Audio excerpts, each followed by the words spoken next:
A lot of characters to look up to in Moana. If Moana doesn't inspire you to rise to the challenge, maybe it's the powerful Maui that many admire. It makes us think, what if these characters suddenly took a turn for the worse when it comes to their personalities? Join us as we take a look at what would happen if Moana characters became villains. Gramma Tala. First, let's see what we've got with Gramma Tala Spirited. As an elderly figure in the community, Gramma Tala stands out because she is an eccentric individual that wears her heart on her sleeves. Sure, this may make her the crazy old lady of the island, but that also makes her one of the most fun and entertaining people to be around, devoted to her family. Despite how eccentric she may be, there is no doubt that Gramma Tala loves and cares for her family. Spiritual figure. She is also one of the last people who understands the island's ties to the ancient spirits. That is why she was able to point Moana to the Polynesian spiritual elements when it was time to save the island from destruction. You think Gramma Tala is weird? Wait till you meet Gramma Tana, the prophetess of doom. Manic. Gramma Tana is considered to be manic, especially when most of her antics are more inclined towards her messages of doom. Scary is the content of the mind of Tana, the prophetess of doom, distant from her people. Considering how obsessed she is with her doomsday messages, Tana has made it clear that she has no time for her family. All she wants is to focus on the end of days, spiritual fanatic. With her family and friends out of the way, Tana, the prophetess of doom, is obsessed with the Polynesian spirits. Let's just hope she doesn't lose it as she holds on to her obsessions. Tui, time to turn our attention to the chief. Tui, good leader. As the chief of Motunui, Tui loves his beautiful island. As a great leader, he does all he can to make sure that his people feel safe and at home on the island. Protector. This must come naturally as a leader, so it comes as no surprise that Tui is protective of his family and his people. Although this may be done to a fault sometimes, there is no doubt that he will do all he can to make sure that his people are safe. Loving. Despite being strict sometimes, Tui has been acknowledged to be a loving husband, father, and leader. You may complain about a leader like Tui, but wait till you see how terrible Rui is as a leader, Craven. Rui is terrible as a leader because he is pretty much frightened of his own shadow. Terrified of the ocean and everything that is lurking within, he keeps his people in the clutches of fear, oppressor. This fear also leads him to oppress his people. Where Tui is likely to keep his people safe from danger, Rui is most likely the danger to his people. Hateful. Due to his oppressive nature, he is considered to be a dominating presence to his people. The sooner the people of Motunui get rid of Rui, the better. Sina. Let's turn to Sina, Moana's mother, strong-willed. Well, she won't be the mother of Moana if she didn't share the same strong will as her daughter, Compassionate. Sina is also a compassionate woman, considering that she is the chiefess of Motunui and a mother as well. That is why she understands Moana's need to sail out into the ocean protective. Despite understanding her daughter's plight, Sina has the urge to protect Moana from the dangers that lie beyond the reef. Luckily, she knew she had to let her daughter go. Thank goodness Moana had Sina as a mother. She'd have hated to have Nisa as her mother. Weak. Really, what would Moana be able to do with such a weak mother? If anything, it would have given her more drive to get out of Motunui. Callous. Another reason that Moana wouldn't have gotten along with Nisa is her cold and indifferent nature. She definitely wouldn't have understood Moana's decision to leave Motunui, uncaring. She definitely wouldn't have been protective of Moana. All in all, it's best that Sina is Moana's mother. Matangi. Next, we have Matangi, a character we eventually grew to love, strong presence. One of the reasons we fell in love with Matangi, despite her being against Moana, is that she gives off a strong sense of self. That is why she commands so much respect from all she comes across. Animal lover. She is also an animal lover, as we can see her with her bats. Maybe if she is free from Nalo, she can learn to love other animals reliable.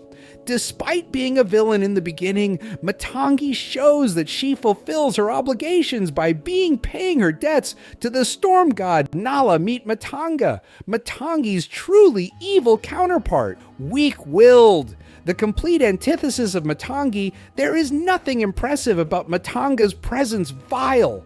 She is also vile as she lashes out at anything that is beneath her, even those bats she controls, unreliable. She is also unlikely to see her debt through if she was the one who was under the servitude of the storm god. Hey! And how can we forget Hey, our dim-witted yet adorable pet? Adorable! Did we mention how adorable Hey is? Sure, he's got a screw or two loose somewhere in there, but somehow that adds to his charm. Just keep him out of danger. Friendly. Our bantam chicken is also a friendly little clucker. That's why Moana and the village people love him so much. Empathetic. Again, he isn't the brightest, but he actually shows signs of knowing how important this mission is to Moana. You think Hey is dumb, just wait till you see Hauhu. Repulsive. Hey can get away with being dumb because his antics are kind of funny, but Hauhu is just repulsive. From running around in filth to hucking up weird things, there are just too many reasons to be turned off by Hoo offensive. Have you ever got the chance to smell Hauhu? Thank God if you haven't, because you'll really understand why everyone shoos Hoo away when it comes too close oblivious. Dumb as a rock, we don't think Hoo knows much that is going on around it. Moana. Now, let's take a look at our main protagonist, Moana Strong-Willed. The first thing that we notice about Moana is that she is one strong-willed young woman. Sure, just like many of us, she may suffer from some self-doubt from time to time, but there is no doubt that she will always gather her morale to face the challenges set before her. Love for her people. Another thing that is clear about Moana is that she has a deep love for her people. As such, you can see why she felt compelled to find a solution to the blight that was destroying her home island of Motunui Courageous. One thing that is well known about Moana is that she is one brave young woman. Daring to take on the open seas to save her people from their plight, there is no doubt that Moana is more courageous than many Disney characters out there today. Then there was Joanna the Siren, stubborn. As much as we love the strong-willed Moana, we cannot stand the stubborn Joanna the Siren. Unable to admit that some things are just too big for her to handle, it just makes her more self-destructive than she ought to be. Disdain. Joanna just can't stand being stuck on that little island with her people. Having no respect for her elders and their traditions, we know that she dreads every moment that she spends on the island. Reckless, stubborn, and full of hate, Joanna the Siren can also be reckless. After years of not sailing past the reef, she lacks the skill to make her way through the seas. Quite the reckless move. Maui. Finally, we have the demigod Maui. Charismatic. As we have all come to know, Maui is a gregarious, larger-than-life character that we can't help but love. We just can't help but show him some love as he sings about how he brought so many things to benefit humanity benevolent. Sure, he can be a bit vain, but it cannot be ignored that he was the one that went out of his way to give humans what they have today. Without him, humans may not have survived for so long. Brave! Although Maui may wax lyrical about himself often, there is no doubt that this is one courageous demigod. After all, he was the one that stole Te Fiti's heart so that he could give humanity the power of creation. While taking on Te Kā, it doesn't get much braver than that.